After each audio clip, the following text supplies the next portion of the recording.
ప్రపంచంలో ఏ క్రికెట్ లీగ్కి లేనంత క్రేజ్ ఇండియాలో ఉన్న ఐపీఎల్కి ఉంది. చిన్న పిల్లల దగ్గర నుంచి అందరూ కూడా ఈ మ్యాచ్లను చూస్తూ ఉంటారు. ఇక ఇదిలా ఉంటే 2024 ఐపీఎల్లో ఆడటానికి ముందే మినీ వేలాన్ని నిర్వహించడం జరుగుతుంది. ఇక ఈ మినీ వేలం డిసెంబర్ 19వ తేదీన దుబాయ్ వేదికగా జరగనుంది. ఇక ఇందులో 1166 మంది ప్లేయర్లు తమ పేర్లను రిజిస్ట్రేషన్ చేసుకున్నారు. అందులో 333 మందితో బీసీసీఐ ఒక జాబితాని ఫైనల్ చేసింది.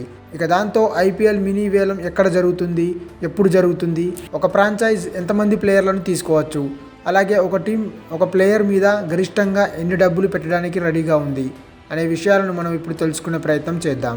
గత సంవత్సరం మెగా వేలం జరిగింది. అందులో చాలామంది ప్లేయర్లను మళ్ళీ తీసుకున్నారు. కానీ ఇప్పుడు జరగబోయేది మినీ వేలం కాబట్టి ఇందులో కొంతమంది ప్లేయర్లను మాత్రమే తీసుకోవాల్సి ఉంటుంది. అయితే ఒక ఫ్రాంచైజ్ ఎంతమంది ప్లేయర్లను రిలీజ్ చేసిందో వాళ్ళ ప్లేస్లో మరికొంతమంది ప్లేయర్లను భర్తీ చేయడానికి అవకాశం అయితే ఉంటుంది.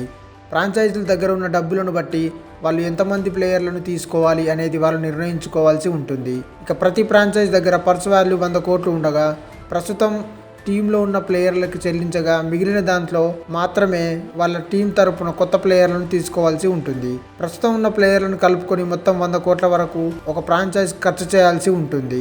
ఇక ఐపీఎల్ మినీ యాక్షన్ కోసం ప్లేయర్లను 3 కేటగిరీలుగా విభజించడం జరిగింది. 1 capped player, 2 uncapped player, 3 non Indian players. అంటే ఇందులో విదేశీ ప్లేయర్లు, ఓవర్సీస్ ప్లేయర్లు ఉంటారు. ఇక అందులో క్యాప్డ్ ప్లేయర్స్ అంటే ఇంటర్నేషనల్ టీంకి సెలెక్ట్ అయ్యి మ్యాచ్లు ఆడేవాళ్ళు. అన్క్యాప్డ్ ప్లేయర్లు అంటే ఇంకా ఇంటర్నేషనల్ టీంలోకి సెలెక్ట్ అవ్వకుండా ఉన్నవాళ్ళు. ఇక 3వ కేటగిరీలో క్యాప్డ్, అన్క్యాప్డ్ విదేశీ ప్లేయర్లు ఉంటారు.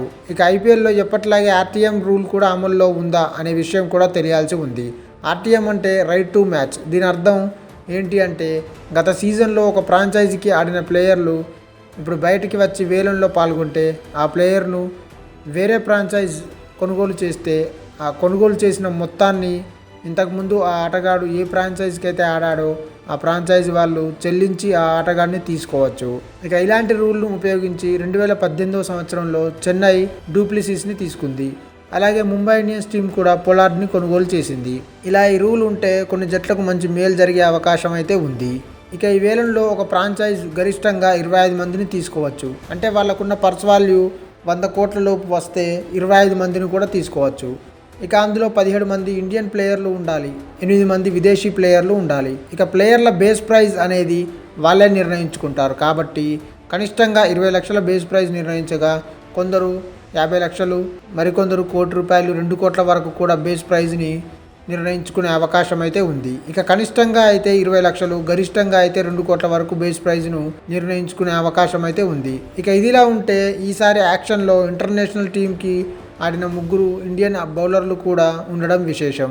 హర్షల్ పటేల్, శార్దుల్ ఠాకూర్, ఉమేష్ యాదవ్ లాంటి ప్లేయర్లు 1.5 కోట్లతో యాక్షన్లో బరిలోకి దిగుతున్నారు. ఐపీఎల్ 2024 వేలం ప్రత్యేకతలు ఏంటి, ఎక్కడ జరుగుతుంది, ఎప్పుడు జరుగుతుంది అనే విషయాలు అందరిలో ఆసక్తిని రేకెత్తిస్తున్నాయి. భారత్ అవతల జరుగుతున్న తొలి వేలం కావడంతో దీని మీద అందరి దృష్టి ఉంది. ఇక డిసెంబర్ 19న దుబాయ్లోని కోకాకోలా ఎరోనా హోటల్లో ఈ వేలం జరగనుంది. ఇక ఇప్పటి వరకు జరిగిన ప్రతి వేలం కూడా ఇండియాలోనే జరిగింది. కానీ మొదటిసారి వేరే దేశంలో వేలం జరుగుతుంది. ఇండియన్ టైమింగ్ ప్రకారం మధ్యాహ్నం 2:30 వేలం ప్రారంభం అవుతుంది. ఒకే రోజులో ఈ వేలం ముగిసిపోతుంది. మినీ వేలం కావడం వల్ల మళ్ళీ విదేశాల్లో నిర్వహిస్తుండడం వల్ల దీన్ని ఒక్కరోజుకు కుదించినట్టుగా తెలుస్తుంది.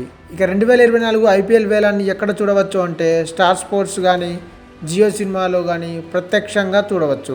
ఇక సెల్ ఫోన్లో కూడా జియో సినిమాలో చూసే అవకాశాన్ని అయితే కల్పించారు. ఇవి ఇండియాలో చూసే వారికి మాత్రమే వర్తిస్తాయి. ఇక వేరే దేశాల్లో వేరే బ్రాడ్కాస్టర్లు ఈ ఈవెంట్లను లైవ్ స్ట్రీమింగ్ చేస్తున్నారు కాబట్టి వాళ్ళు దేంట్లో అయితే స్ట్రీమింగ్ చేస్తున్నారో దాంట్లో చూడాల్సి ఉంటుంది. ఇక ఇదిలా ఉంటే ఐపీఎల్లో ఎవరెవరికి ఏ టీం అయితే ఫేవరెట్గా ఉందో ఆ టీం అభిమానులందరూ కూడా వాళ్ళ టీంలోకి ఎలాంటి ప్లేయర్ వస్తాడా అనే ఆసక్తిగా ఎదురు చూస్తున్నారు. ఈ వీడియో మీకు నచ్చినట్టయితే లైక్ చేయండి, షేర్ చేయండి, కమెంట్ చేయండి, సబ్స్క్రైబ్ చేయండి.